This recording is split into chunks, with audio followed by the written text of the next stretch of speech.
Hallelujah. आप सबको जय मसीह की। Praise the lord and shalom. बैठ जाओ अपने स्थानों पर। सब लोग आंखें बंद करो, ऑनलाइन भी अपने घरों में। कि परमेश्वर जो कुछ हम सीखने वाले हैं आज पूरी तरह उस पर चलेंगे यीशु मसीह के नाम से। जो ज्ञान जो समझ परमेश्वर आज हमें देंगे, आप उसमें हम पूरे खरे रहेंगे। आज खुदाबंद हम तेरे एक भी वचन को, एक भी आज्ञा को नहीं तोड़ेंगे। जैसे तेरे दास के द्वारा सिखाया जाएगा तेरा पवित्र कलाम, तेरा पवित्र वचन, उसमें हम पूरे खरे बनकर रहेंगे, तेरे साथ चलेंगे, तेरी मर्जी को पूरा करेंगे। आप हमें ऐसी बुद्धि और समझ से ब्लेस कर चुके हो परमेश्वर। ऐसा हो चुका है यीशु मसीह के नाम से, आमीन। हालेलुया। हम परमेश्वर के वचन से, पुराने नियम से पढ़ते हैं एक वचन को, आइजक इसहाक के टाइम का वचन। ठीक है, सबसे पहले ब्लेसिंग का ये वचन है इसहाक के बारे में। ठीक है, तो अगर हम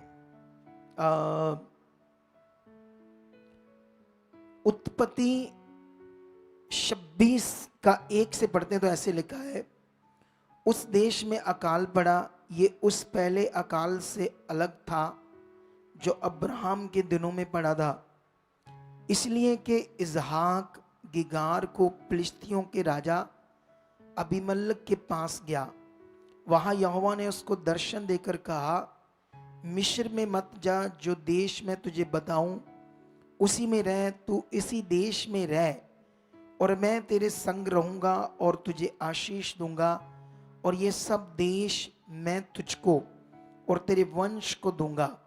और जो शपथ मैंने तेरे पिता अब्राहम से खाई थी उसे मैं पूरी करूंगा, और मैं तेरे वंश को आकाश के तारागण के समान करूंगा, और मैं तेरे वंश को ये सब देश दूंगा।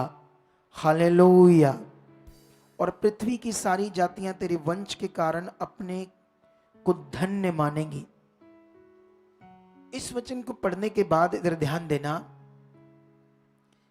यहां पर एक अकाल पड़ता है और लिखा, ये वो अकाल नहीं जो अब्राहम के दिनों में पड़ा था। ये उससे डिफरेंट, मतलब ज्यादा खतरनाक था, ज्यादा घातक था। पड़ेगा परमेश्वर के साथ। क्योंकि हम लोग क्या करते हैं, हम बहुत सारे लोग आते हैं, बैठते हैं, इधर देखा उधर देखा, थोड़ा बहुत सुना, जैसे प्रचार खत्मा उठा, बाहर गए, अंदर गए, उधर गए, बाथरूम किया, फिर लंगर खाया, चलो घर। उनका दिमाग बस इतना है। क्योंकि ये दिमाग शरीर की चीज है।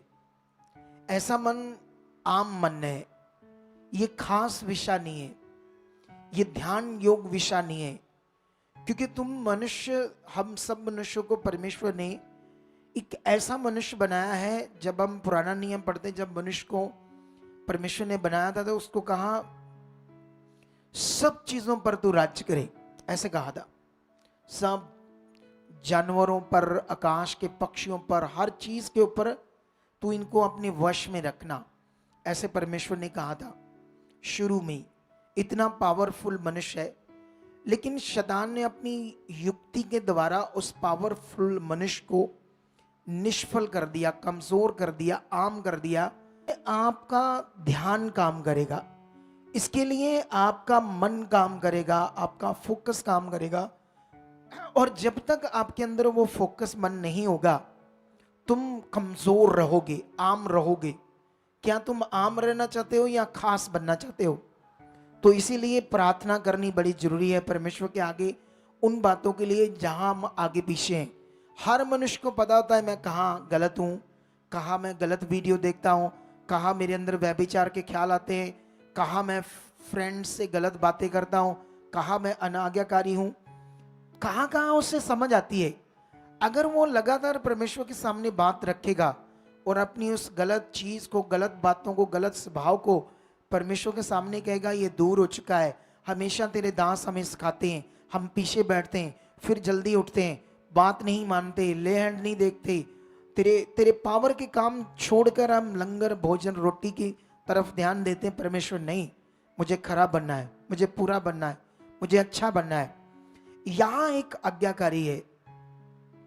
बड़े भयंकर अकाल में परमेश्वर ने उसे कहा, तुमने मिस्र को नहीं जाना, जहां मैं तुम्हें कहूंगा वहां जाना। वहां भी अकाल है, सब जगह अकाल है। भूख से जानवर मर रहे हैं, पानी नहीं है, खाने की चीजें नहीं है। लेकिन परमेश्वर ने कहा, जहां मैं तुम्हें बोलूंगा वहीं तुमने रहना है, और मैं तुम्हें इतनी आशीष दूंगा, इतनी बरकत दूंगा, तुम्हें दूंगा, तेरे वंश को दूंगा कि भूमंडल के जातियों, अलग अलग लोग तुम्हें धन कहेंगी। हालेलुया। उसके बाद क्या होता है, आइजक मतलब इसहाक इतना अच्छा मन रखता था परमेश्वर की ओर कि परमेश्वर के वर्ड को, बात को आगे पीछे नहीं करता था, पूरा फोकस बनाता था। जब उसने फोकस बनाया तो बड़ा वचन ये है, मैं थोड़ा सा पढ़ता हूं 26 का 12। फिर इसहाक ने उस देश में जोता बोया और उसी वर्ष में 100 गुना फल पाया, और यहोवा ने उसको आशीष दी और वह बड़ा और उसकी उन्नति होती चली गई, यहां तक कि वह अति महान पुरुष हो गया। जब उसके भेड़ बकरी गाय बैल और बहुत से दास दासियां हुई, तब पलिश्ती उससे ढा करने लगे। सोचकर देखो, अकाल में परमेश्वर ने उसे फलवंत किया, उसको पानी के सोते दिए। बूंद बूंद के लिए लोग पानी को तरस रहे थे, और पानी ने क्या किया, पानी के सोते दिए। किसने? खुदा ने। हालेलुया। और जब पानी के सोते मिले तो परमेश्वर ने उसे उसी साल में, अकाल के टाइम में 100 गुना फलवंत किया। यहां तुम्हें इन वचनों को अपनी मन की तख्तियों पर लिखना होगा और अपने मन को परमेश्वर के साथ पक्का करना होगा। मैं चलूंगा खुदा के साथ, उसकी मर्जी पूरी करूंगा। मैं कभी भी परमेश्वर की इच्छा से बाहर नहीं जाऊंगा। ऐसे अंगीकार ये नहीं जानते, परमेश्वर के साथ कुछ भी करना नॉर्मल नहीं होता, परमेश्वर की दृष्टि में वो बन जाता है। हालेलुया। आज हम भी यीशु पर, प्रभु पर विश्वास करते हैं। आज तुम भी चुने हुए हो। तुम क्या सोच बनाकर अपनी जिंदगी में चल रहे हो? तुम क्या सीख रहे हो? यहां पर तुम्हारे अंदर फोकस क्या है? अब अगर तुम नबियों को देखो, अब्राहम को देखो, इसहाक को देखो, याकूब को देखो, या और भी बहुत सारे ऐसे इंसानों की जो उदाहरणें या उनका जीवन हम जब यहां से पढ़ते हैं, तो वो चुने गए थे, उनको परमेश्वर की समझ आ गई थी, वो परमेश्वर के साथ थे। परमेश्वर इतना ताकतवर है, तुम्हारे सामने काम प्रकट कर रहा है, तुम इतनी बड़ी बड़ी गवाहियों को सुन रहे हो। लेकिन ये गवाहियां क्या तुम्हारे अंदर बैठ रही है? क्या तुम घर जाकर दोबारा मीटिंग देख रहे हो? तुम उन गवाहियों को दोबारा सुन रहे हो, अपने मन को पक्का कर रहे हो? तुमने क्या वचन सुना थर्सडे, संडे, कितना उसको नोट किया, कितना उस पर ध्यान दिया? क्या तुम इतना सा काम नहीं कर सकते जीवन के लिए? क्योंकि जिस जीवन के लिए तुम आते हो, इसके लिए तुम्हें करना पड़ेगा ऐसा। अगर तुम करोगे तो जो काम तुम्हारे रुके वो जल्दी प्रकट हो जाएंगे यीशु नाम। क्योंकि कुछ लोग सिंपल यहां बैठते हैं, सुनते हैं, प्रेयर करवाते हैं, लंगर छकते हैं, चल घर। हम चुने गए खास जिंदगी के लिए। हालेलुया। एक खास विषय के लिए। जब तुम बाइबल को पढ़ोगे तो ये तुम्हें समझ आएगा, परमेश्वर की इच्छा, तुम्हें बुलाने का मकसद परमेश्वर का आम नहीं है, खास है। तुम भी परमेश्वर के लिए खास हो। उसने कहा तुम मेरी निज प्रजा हो, मैंने तुम मेरे याजकों का समाज हो, तुम मेरी निज प्रजा हो, इसलिए जाओ मेरे गुणों को क्या करो, प्रकट करो। हालेलुया। अब परमेश्वर के गुणों को प्रकट करना हमारा काम है। पवित्रताई, विश्वास, वफादारी, खराई, आज्ञों में रहना, पवित्रताई में रहना, परमेश्वर के सुसमाचार को फैलाना, इस दुनिया में खुदा कौन है ये दुनिया को बताना। इसके लिए हमारा विश्वास, हमारी वफादारी काम करेगी। इसके लिए हमें चलना होगा परमेश्वर के साथ। हालेलुया। अगर तुम यहां पर इब्रानियों 8, 9, 10 अध्याय पढ़ोगे, सुनो ध्यान से, तो वहां पर आपके लिए एक वचन है जिसमें परमेश्वर आपसे बात करता है कि पुराने नियम में जो व्यवस्था थी, नए नियम में परमेश्वर उस व्यवस्था को एक नई व्यवस्था में कन्वर्ट करता है, बदलता है। इब्रानियों में, नए नियम में। मैं ये तुम्हें क्यों बताने जा रहा हूं आज, क्योंकि ये हमारे विश्वास का विषय है। कौन सा विषय? हमारे विश्वास का विषय है। लेकिन यहां पर मैं अभी क्लैरिटी देता हूं तुम्हारे विश्वास की, लेकिन बीच में अगर हम यहां से पढ़े 8 का इब्रानिया 13, यहां पर लिखा नई वाचा की स्थापना से परमेश्वर ने प्रथम वाचा को पुरानी ठहरा दिया। हालेलुया। कितने लोगों को बात समझ आ रही है? परमेश्वर ने नई वाचा की स्थापना से प्रथम मतलब पहली वाली वाचा को पुरानी ठहरा दिया। और जो वस्तु पुरानी और जीर्ण हो जाती है उसका मिट जाना अनिवार्य है। तो ये खुदा का कलाम है। जब तुम 8 या पूरा इब्रानिया पढ़ोगे तो इब्रानिया पुराना नियम जिसमें रीति रिवाज और व्यवस्था, और नए नियम का यीशु, इसका सारा ज्ञान है, जिसमें परमेश्वर हमें ये बताने की कोशिश कर रहे हैं, या कोशिश नहीं कर रहे हैं, उन्होंने बताया है रियलिटी में कि ये जीवन की बात, ये जीवन का विषय है। ठीक है? अगर तुम 8, 9, 10 अध्याय पढ़ोगे तो इसमें तुम्हें क्लैरिटी मिलेगी। उसके बाद तुम 11 अध्याय पढ़ोगे तो तुम्हारा फेथ क्या है इस पर परमेश्वर बात करता है, अनदेखे विश्वास पर। हालेलुया। तो यहां पर परमेश्वर आपके विश्वास की 11 अध्याय में बात करते हैं, आपके विश्वास के बारे में। इस विषय को मैं अभी बात कर, पुराने नियम में भी व्यवस्था थी, लेकिन एक टाइम तक परमेश्वर ने दी थी। लेकिन ये व्यवस्था करके भी, इधर उधर की चीजें कर कर भी कुछ छुटकारा नहीं मिला। लेकिन जब छुटकारा देने वाला जो सर्वशक्तिमान है उसके पास जब आए तब जाकर ये छुटकारा मिला। हालेलुया। लेकिन अब छुटकारा मिलने के बाद स्टार्ट होता है परमेश्वर के साथ रिश्ता बढ़ना और बरकत पाना और जीवन को पाना। ऐसा नहीं छुटकारा हो गया तो बस अब मैं जो भी मेरा धर्म है बस वो है, बस अब तो मैं ये दूसरा धर्म है। यहां कोई धर्म नहीं है, ये एक रास्ता है परमेश्वर का सच्चा, जीवन पाने का, मोक्ष पाने का, मुक्ति पाने का। ठीक है?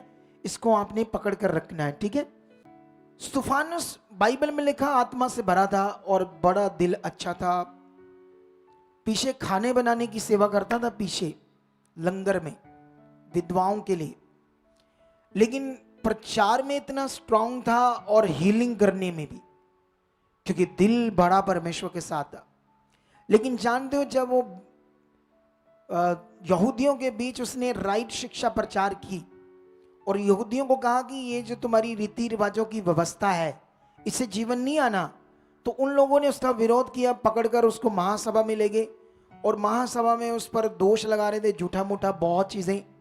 लेकिन उस टाइम क्या होता है, जब बहुत गुस्से से भर जाती है सारी महासभा, तो एकदम से वो आसमान को देखता है तो आसमान उसे खुला नजर आता है। और बाइबल में ऐसे लिखा, यीशु हमारा प्रभु परमेश्वर के सिंहासन के दाहिने ओर खड़ा था, बैठा नहीं था। आप हमेशा पढ़ोगे तो बैठा बैठा बैठा बैठा नजर आएगा, परमेश्वर के दाहिने ओर परमेश्वर यीशु मसीह उसका पुत्र बैठा है। ठीक है? लेकिन जब आप यहां पढ़ोगे प्रेरितों का 7 अध्याय, वहां वो खड़ा था यीशु के पास, सॉरी सिंहासन के पास यीशु। तो खड़ा होने का मतलब क्या था? बोलो। हर जगह बैठा था तो उस समय खड़ा क्यों था? खड़ा होने का मतलब एक्शन, यीशु मसीह उसे बचाने वाला था उन लोगों से। लेकिन वो लोगों ने गुस्से में आकर उसको पत्थर मारने शुरू कर दिए। अभी पत्थर स्टार्ट ही हुए मारने के, उसने अपना विश्वास छोड़ दिया स्तुफानुस ने, और जिसकी वजह से उसे अपना शरीर छोड़ना पड़ा।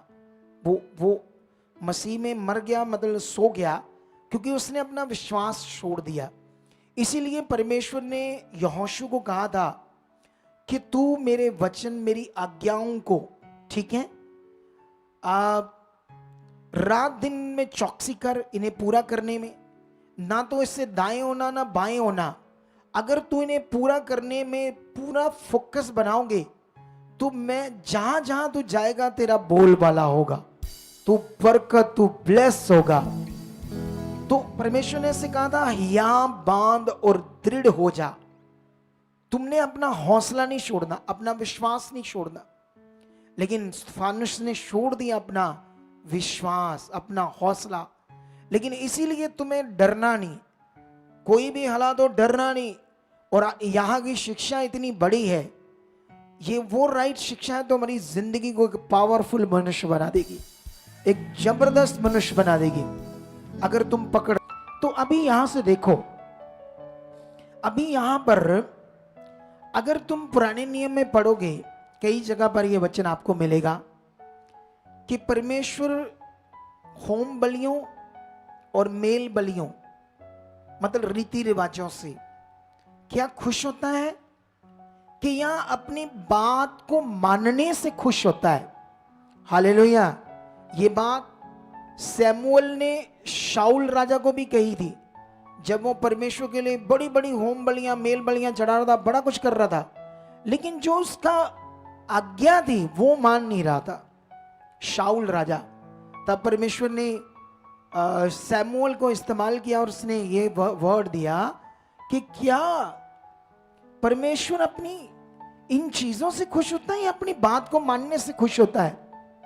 तो आज की टीचिंग का सबसे बड़ा विषय है आप लोगों के लिए, जो आप लोगों को सीखना है वो है एक राइट शिक्षा, एक सही विश्वास।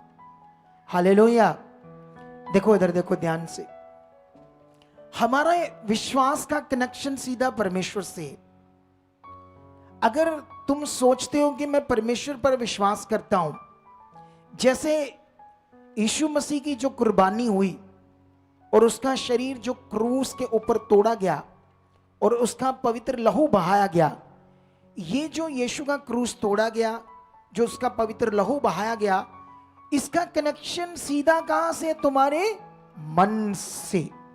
तुम्हारे मन के अंदर ये बात चाहिए, तुम्हारे मन से ये विश्वास होना चाहिए कि यीशु मेरे लिए क्रॉस पर चढ़ा है। ये आपका राइट फेथ है। अगर तुम उसकी जगह पर तेल ओनाइंटिंग समझते हो, पानी ओनाइंटिंग समझते हो, कपड़ा ओनाइंटिंग समझते हो, बॉडी पर लगाते हो, सोचते हो कि इससे मेरी डिलीवरेंस होगी, तो ये तुम्हारा राइट विश्वास नहीं है। तुमने दूसरी चीजों के द्वारा विश्वास किया, मटीरियलिस्ट चीजों के द्वारा। ठीक है, तो अब तुम्हें ये पकड़ना होगा बात को, क्योंकि बाइबल हमें क्लैरिटी देती है बहुत विषयों पर। क्योंकि कई लोग कहते हैं बाइबल में वहां लिखा वहां लिखा वहां लिखा, लेकिन अभी तो इतना टाइम नहीं है कि मैं तुम्हें क्लैरिटी दूं कि वो क्यों लिखा है, क्यों लिखा था। ये बहुत सारे विषय जो मैं धीरे धीरे आपको ठीक कर रहा हूं। अगर तुम लोग यहां से ठीक होकर आगे बढ़ गए तो तुम दूसरों को हीलिंग देने वाले बनोगे। तुम दूसरों से बात करोगे, राइट बातें बोलोगे, बोलते बोलते लोगों का भला होएगा। ऐसा पावरफुल ये विषय है। लेकिन क्या तुम इसमें बढ़ चुके हो? पहले तुम्हारे ऊपर निर्भर करता है कि तुम इस सही शिक्षा के लिए एक मन हो चुके हो। तुम्हें दूसरी तीसरी शिक्षाओं से कोई मतलब नहीं है, तुम इसी में चल रहे हो, इसी में फोकस बना रहे हो। जिस दिन ये तुम्हारा फोकस बन गया, उस दिन तुम्हारे देखना जीवन में कितनी कितनी चीजें ताकतवर परमेश्वर करता है। तुम्हें इससे राइट परमेश्वर के साथ चलना आ जाएगा, तुम्हें आत्मा में चलना आ जाएगा। और उसके बाद जब तुम्हें आत्मा में चलना आ जाएगा, जानते फिर तुम क्या करोगे? तुम कन्फेस, अंगीकार अच्छा करोगे। ये तुम्हारा अंगीकार बड़ा विषय है, राइट वाला अंगीकार। हालेलुया। तो इसीलिए बाइबल में लिखा था, तुम्हारा छुटकारा सोना चांदी नाशवान वस्तुओं से नहीं हुआ, यीशु मसीह की कुर्बानी और उसके पवित्र लहू के द्वारा हुआ है। इन वचनों को आप पकड़ो। यहां कनेक्शन है परमेश्वर के साथ सीधा हमारे मन का। जैसे दुनिया में ये देखो क्या रीति रिवाज कर रहा था भाई, और जो वो बहन राजस्थान से आई उसको भी नंगे पांव चलने के लिए कह रहे थे। तो इसीलिए तुम पॉल अलेक्जेंड्रा को जो मशीन में रखा गया उसको भूलना नहीं। 72 साल वो उसने जिंदगी हारी नहीं। तुम तो अच्छे भले हो, तुम तो अलेक्जेंड्रा से भी ज्यादा कुछ कर सकते हो। और खुदा तो तुम्हारे साथ है ना, बोलो। वो सर्वशक्तिमान तुम्हें बढ़ाने के लिए, तुम्हें मदद करने के लिए, तुम्हारी हेल्प करने के लिए साथ है, तो तुम्हारी जिंदगी में तो ज्यादा अच्छा होगा, बेस्ट होगा। लेकिन ये तभी पॉसिबल है जब तुम मन बनाओ, हाँ आज से जो मैं सीखा वो करूंगा, आज से इस बात को पकड़ूंगा, आज से मैं दाएं बाएं नहीं हूंगा, मैं खुदा के साथ खड़ा रहूंगा, हर नियम में खड़ा रहूंगा। और याद रखना, मैं तुम्हें एक वचन पढ़ाना चाहता हूं यहां पर। ये वचन हमें मिलेगा, मैं वचन तुम्हें एक गलातियों की पुस्तक से पढ़ाना चाहता हूं। उसके बाद मैं एक वचन पढ़ाकर समाप्ति कर दूंगा जल्दी जल्दी, क्योंकि मंगलवार को हमारी एक मीटिंग है किसी गांव में, उसकी भी अनाउंसमेंट करते हैं आपको अभी।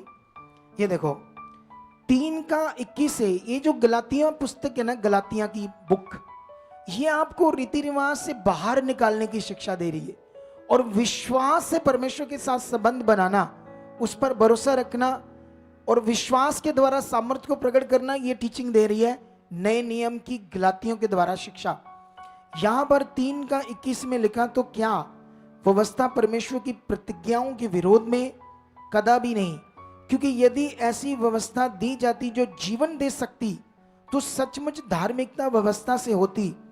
परंतु पवित्र शास्त्र ने सबको पाप के अधीन कर दिया, ताकि वह प्रतिज्ञा जिसका आधार यीशु मसीह पर विश्वास करना है, विश्वास करने वालों के लिए पूरी हो जाए। 23 में लिखा, पर विश्वास के आने से पहले व्यवस्था की अधीनता में हमारी रखवाली होती थी। जैसे हम जब यीशु मसीह में नहीं चुने गए तो हम भी संसार में रीति रिवाज कर रहे थे, लेकिन जो परमेश्वर के लोग थे, जो परमेश्वर में थे, तो वो भी जब तक विश्वास नहीं आया, कौन सा विश्वास नहीं आया? यीशु मसीह नहीं आया। यीशु मसीह पर विश्वास करना, ये विश्वास जब तक दुनिया में नहीं आया, परमेश्वर पुत्र बन के दुनिया में प्रकट नहीं हुआ, तब तक परमेश्वर रीति रिवाज और बीच में राइट चीज, दोनों चीजें चल रही थी। क्योंकि अभी राइट परमेश्वर का उद्धार, डिलीवरेंस का भी काम पूरा नहीं हुआ था पृथ्वी पर। तो लिखा, पर जब विश्वास के आने से पहले व्यवस्था की अधीनता में हमारी रखवाली होती थी, और उस विश्वास के आने तक जो प्रकट होने वाला था, हम उसी के बंधन में रहे, पुरानी व्यवस्था के बंधन में रहे। इसीलिए व्यवस्था मसीह तक पहुंचाने के लिए हमारी शिक्षक हुई कि हम विश्वास से धर्मी ठहरे।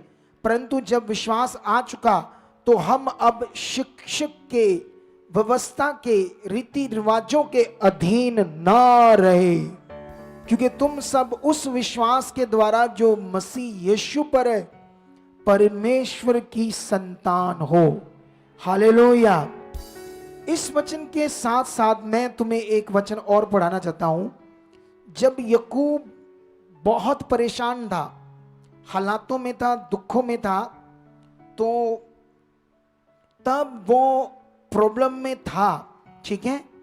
तो जब बड़ी प्रॉब्लम में था याकूब, तो एक वचन है आप लोगों के लिए, मैं उत्पत्ति 28 अध्याय का 20 से पढ़ता हूं। क्या लिखा? तब याकूब ने मन्नत मानी, यदि परमेश्वर मेरे संग रहकर इस यात्रा में मेरी रक्षा करे और मुझे खाने के लिए रोटी और पहनने के लिए कपड़ा दे, और मैं अपने पिता के घर में कुशल क्षेम से लौट आऊं, तो यहोवा ही मेरा परमेश्वर ठहरेगा, और ये पत्थर जिस पर मैंने खंबा खड़ा किया है परमेश्वर का भवन ठहरेगा, और जो कुछ तू मुझे दे उसका दशमांश मैं अवश्य ही तुझे दिया करूंगा। हालेलुया। उसने कहा, हे परमेश्वर मेरी हेल्प कर, मुझे छुड़ा। जब वो बड़े हालात में था, जब उसको अपना घर छोड़ना पड़ा, जब उसने गलती की, उसकी मम्मी ने गलती की, अपने मामा लबान के पास जाना था, यात्रा में था, तो उसके लिए कुछ भी सही नहीं था, सब कुछ रॉन्ग था। तब उसने परमेश्वर के साथ एक वाचा बानी कि परमेश्वर अगर मुझे तू रहने के लिए स्थान और खाने के लिए रोटी, कपड़ा, सब चीजें दे, तो मैं तेरे साथ खड़ा रहूंगा। मेरी जिंदगी में पहला स्थान, पहला दर्जा तेरा होगा, और मैं जो कुछ भी मेरे पास आएगा उसका 10वां हिस्सा मैं तेरे लिए दूंगा, तुझे अर्पण करूंगा। हालेलुया। परमेश्वर के साथ बोलने से ना, ये याकूब इतना धनी हो गया था, सोच नहीं सकते। बोने की वजह से, हालेलुया, बोने की वजह से ये बढ़ता गया। क्योंकि परमेश्वर के वचन को जो आदर देता है, जो उसने कहा उसे मन से जो करता है, वो कभी नहीं फंसता, वो आगे जाता है, याद रखो। तो आज के बाद तुमने भी खड़े रहना है।